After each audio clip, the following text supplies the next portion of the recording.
Donc je vais vous expliquer maintenant, d'un point de vue technique, on va passer rapidement dessus, hein, mais la mécanique d'automatisation de production de cette smart data, de cette donnée intelligente, pour Cédric.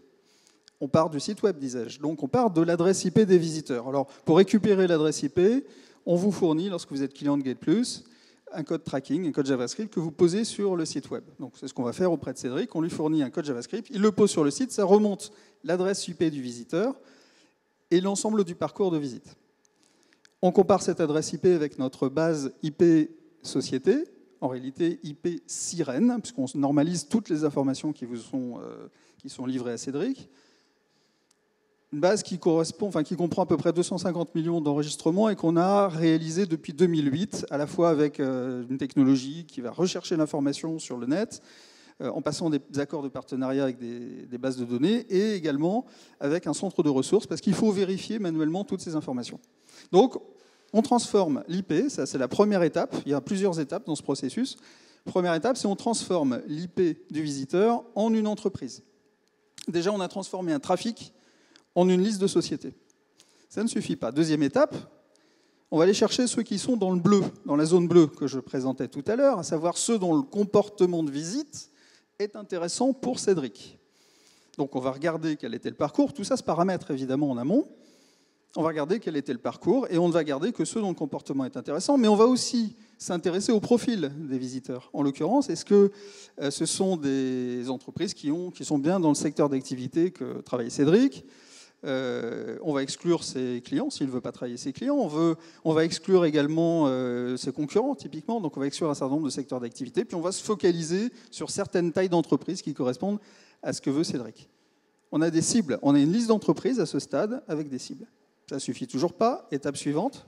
On va enrichir cette information de façon à pouvoir livrer la bonne information à la bonne équipe. Équipe Oracle sur la partie envoi d'email et nurturing.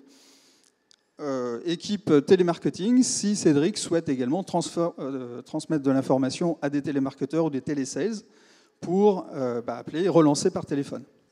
En l'occurrence, les contacts, on a besoin de contacts.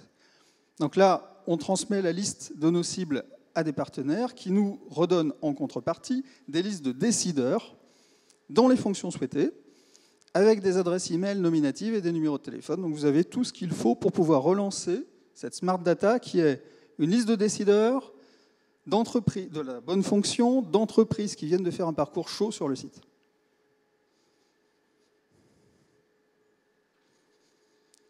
Ça part chez Oracle. Et tout ça, c'est un processus qui est complètement automatisé. C'est-à-dire que c'est pratiquement transparent pour Cédric. Lui, tout ce qu'il a à faire au début, je le disais, c'est paramétrer, ou plutôt nous donner des instructions de paramétrage. On va le former ensuite pour qu'il puisse lui-même modifier le paramétrage par la suite. Paramétrer le système, c'est dire au système quelles sont les pages chaudes, les pages repoussoirs d'un côté, et d'autre part, créer des rapports. Alors les rapports, c'est quoi ? Cédric veut, je disais tout à l'heure, typiquement, il veut d'une part toutes les entreprises identifiées, il veut voir quelles sont les cibles également. Et puis, il va éventuellement créer plusieurs rapports, un pour le télémarketing et un pour Oracle. Et in fine, le rapport aura cette tête. Ça ressemble furieusement à un fichier Excel, avec toutes les informations nécessaires. Là, typiquement, c'est le rapport à envoyer à Oracle pour le nurturing, avec le nom de la société, l'effectif de l'entreprise, toutes sortes d'informations sur la société qui viennent du registre du commerce des sociétés. Le scoring de la visite, ce qui est un calcul qui est fait par le système en fonction du temps passé, du nombre de clics, des pages vues et en particulier des objectifs atteints. Ensuite, on passe aux informations sur la personne. Au total, il y a 40 colonnes disponibles avec typiquement l'adresse email. Et puis là, on le voit sur la gauche, sur la droite pour vous, c'est les objectifs qui ont été atteints par la société lorsqu'elle est venue sur le site. Finalement, pour Cédric, et là j'en conclus là, la question la plus importante, dans la mesure où c'est relativement facile à mettre en place, c'est comment je vais traiter cette information, comment est-ce que je vais exploiter cette donnée. Donc j'ai une donnée, se dit Cédric, qui est une donnée plus pertinente que juste d'acheter une base. Comment est-ce que je vais la traiter pour que ça reste pertinent en termes d'exploitation ? Est-ce que je la confie à du télémarketing ? Est-ce que je la confie à un outil d'envoi d'email? Et puis, comment est-ce que typiquement je vais organiser derrière l'envoi de scénarios de templates via Oracle?